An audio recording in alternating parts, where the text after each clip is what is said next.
Hi, I'm Michael Marr, CEO of OnePassport. So, with the community reopening and businesses reopening offices and work sites all over Australia, there's a lot of questions about the green COVID certificate. Can we collect it? Can we store it? What's this about an IHI and breach of the Privacy Act and all that kind of stuff happening in the public space? So, we're getting a lot of questions. So, I thought we'd address this issue. So, let's be clear a company is allowed to collect this information if it has a need to, and it does it in the correct manner. What does have a need to? If you're opening an office and you want to provide a safe work environment, you might say everyone who comes to work has to be vaccinated. Therefore, everyone has to provide proof. But it should only be seen by the HR or compliance manager. And they should say, yep, all these 10 people, they're fine.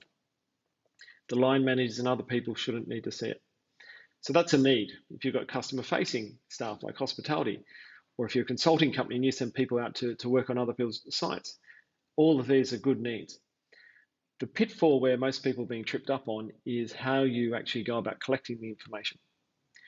And the reason why it's important is because the green certificate contains a piece of data called the IHI, the Individual Healthcare Identifier, which we all have. Now, this is the health equivalent of your tax file number in the tax finance world. So it's a very private piece of paper. In fact, it has its own piece of privacy legislation when it was created back in, I think it's about 2010. So in the same way that a bookkeeper or the financial controller in a business can see your tax file number, because you have to lodge a tax declaration form which includes the code, there will be someone on site who needs to say, yep, these guys are all got their COVID vaccination. And that includes seeing the IHI on that green certificate. As I said, where people most trip up on is how they collect it. So let's just have a look at a typical scenario. A company is saying, right, we're going to reopen the office. I need everyone to email in your certificate. So we've created vaccinations at xyz.com.au. Please email in your certificates. So everyone sends in their email, and someone to download from an email, you actually download onto the computer that you're looking at the email in. Bang, there's breach number one. Chances are it's being downloaded on a non-secured or unsecured machine.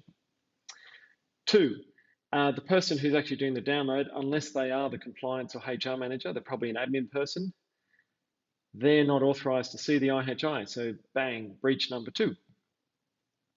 Then typically it is saved into a platform that might be HR, but it might also be payroll or rostering or just held in their record on Google Drive or something like that. Bang, there's breach number three. It's got to be held in a secure, specific type of platform. And then the last bit is it's got to be accessible. So managers need to see it to be able to say, hey, you guys can work, or you guys can go out to a client site. And if they can access that record with the attachment, bang, breach number four, you've got more unauthorized people having a look at the certificate, including the IHI. So they're the potential pitfalls for businesses. How does OnePassport do it? What we do is we have a smartphone app, and individuals upload their certificate into their own app.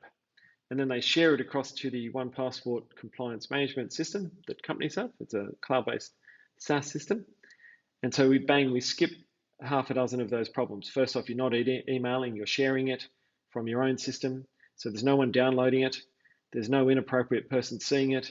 It's going straight into a dedicated and secure compliance management system.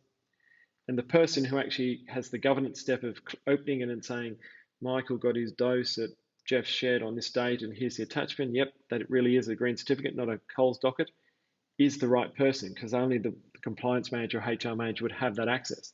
So you've complied with all the steps. The last step is the access.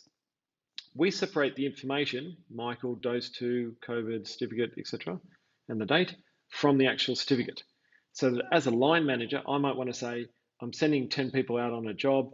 I need to know they're all vaccinated. And I can still run a report and say, yep, they're all vaccinated, they're all good to go, but I don't get access to the certificate. So that's how we meet the final requirement, or the final pitfall for a lot of companies. If you don't do those things, you can be in breach of the Privacy Act, as well as the specific healthcare privacy aspect that came out when the IHI was introduced. So take care in the method you put together. OnePassport is a great solution for solving this. Just go to onepassport.co, or download the app yourself and have a play with it. It's really simple to use. Take care. Good luck. It's a complicated time.